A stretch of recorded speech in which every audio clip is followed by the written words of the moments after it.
Some Bakura power-ups for you today. That was not on my bingo sheet. And yes, the legendary Allure Queen Link monster that we've been missing is finally here. Make sure you guys smash the crap out of that subscribe button so you guys don't miss out on more Oz content. Now, I've been told that this fusion is very hype. So let's see if this lives up to the hype train here. The Duke of Demise, 2,000 attack, 1,700 defense on a Dark Fiend monster, with it requiring 2 Fiend and or Zombie monsters. I mean, that's not the worst thing in the world. So, once per turn, during your standby phase, pay 500 life points or destroy this card. You can only use the second effect and third effect of this card's name once per turn. So, this thing cannot be destroyed by a battle. Alright, that's pretty decent. During your main phase, you can activate this effect immediately after it resolves. Normal summon 1 monster. Okay, so we're going back to the nightmare days here. With the additional normal summon, sure. We can banish this card from the graveyard and target 1 level 4 or higher, level 4 or higher, Fiend or Zombie monster in your graveyard. And add it back to your hand. There's got to be some possible way to abuse this card right now, because this is literally a zombie fusion that says, hey, you want to be able to normal summon extend? There is no downside to this thing whatsoever, and our friend the Duke here is not going to get blown up in battle because he literally can't.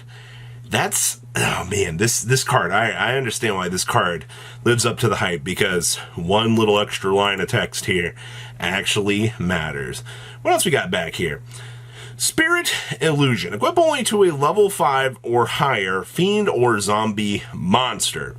You can only use the first effect of this card's name once per turn. So, our first effect. We can fusion summon a fusion monster from the extra deck using monsters from your hand or field as material. Sure. We can special summon a Doppelganger token, level 5, question mark, attack, defense 0, with the same attribute, type, and attack as the equipped monster. I mean, that's kind of cool. When an attack is declared involving the equipped monster and an opponent's monster, you can make that opponent's monster lose attack equal to the equipped monsters. I guess this is kind of cool. Being able to have a spell card that gives you the ability to fuse, can make a token, is pretty decent in my opinion. Also, to my knowledge here, this will be sticking around for a little while. And then, I don't know, this seems like it could be okay. My only concern here is a level 5 or higher Fiend or Zombie monster to equip this onto, so you know your basic needs for this, or your simple curiosity. I think you're going to be a little bit slower for this, but art actually looks pretty decent. And then we have the Spirit Gate. Is this just Zombie Mirror Force? Once per battle, when an opponent's monster declares an attack, you can banish 1 Fiend or Zombie monster from your graveyard to negate that attack. That is Zombie Mirror Force. Once per turn, when an opponent's monster activates a card or effect that would destroy a card or cards, you can banish a Fiend or Zombie monster from your graveyard to negate that activation. And then once per turn during the end phase, if you do not control a Fiend or Zombie monster, this card sends itself to the graveyard. This is what we're going to call Discount Mirror Force. It literally, you get a free attack negate once per battle. You get the ability to have your stuff be protected. Was this what Bakura actually used during like the final duel against Yugi out here? The fact that, you know, you're able to kind of use this card to detour and slow down your opponent, I think is actually pretty decent. This card actually checks a lot of marks for what I want to see out here. So, actually pretty cool card. Now, we also have the Allure Queen. Make dreams a brief reality with Allure Queen. And this thing takes up a fat ultra slot. Jesus. Hey, it's completely generic, actually. Well, about as much as it could be.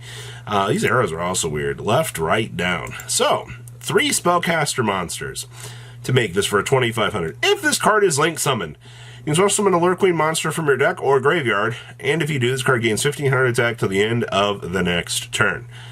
That's just a free beam out any Allure Queen that you want. Unfortunately, I don't believe that this negates any of the conditions that, you know, would actually have. That's kind of disappointing. You can activate this effect, or you can activate the effects that equip a monster to themselves of monsters with Allure Queen in their original names as quick effects. That part's actually good. This actually, lets you start stealing your opponent's stuff to set up some equips. And then once per turn, when your opponent activates a card or quick effect, you can destroy one card on the field. Also, Allure Queen monsters you control cannot be destroyed by card effects for the rest of this turn. I'm going to be honest with you. There really wasn't a good way to try to bring Allure Queen stuff up to, I guess, midday standards. It's cool that we're getting a Link 3 out here to help facilitate, all of the big pushes with this. Yeah, absolutely, that's good. But for the most part here, I don't know, this kind of feels a little bit disappointing to me. Yeah, it's cool. You get a 3 spellcaster dedication, you get to beam out an Allure Queen, you get a 1500 attack point boost, and you can start climbing up the Allure Queen line. Okay. We also have a field spell here for the Allure Palace. This art is so gaudy. So you can only use the third effect of this card's name up to thrice per turn. So, spellcaster monsters you control gain 500 attack and defense. Oh boy, so that means our big Link 3 up here turns into 3k, which is what, 45? Afterwards, Allure Queen effect monsters you control gain this effect. So, you can send this card equipped with a card or cards by its own effect to the graveyard. Special summon a spellcast monster with 1500 or less attack from your hand or deck. Well, there's your level up clause that we needed to be seen. And then we can send one card from your hand to the graveyard. Take an Allure Queen monster from your deck and either add it to your hand or special summon it to your opponent's field. So this actually, you can start equipping your own Allure Queens to your own cards and start feeding off of things out here, which is actually pretty cool. And then we have Allure Dance. You can only activate one card with this card's name per turn. You can only use the third effect of this card's name once per turn. So when this card resolves, an Allure Queen monster or an Allure Palace from your deck to your hand. Each Allure Queen monster you control gains attack equal to the attack of the equipped monster by its own effect. So your stuff's going to get really big here. And then we can send one other spell and trap card you control to the graveyard. Special summon as many Allure Queen monsters with different names as possible from your graveyard. You wanted a Soul Charge, right? Well, this card is about 100% accurate to what we actually had going on in the actual anime. Reprints, Allure Queen 3, 5, and 7. I didn't even check back here. There are no reprints for Bakura's stuff over here. So overall, I mean, these cards are cute. It's just that, though.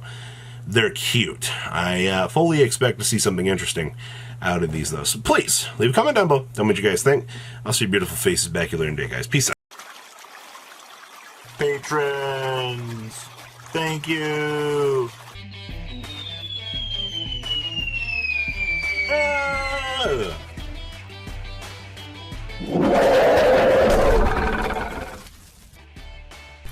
Thank you so much for watching. Check out these other videos.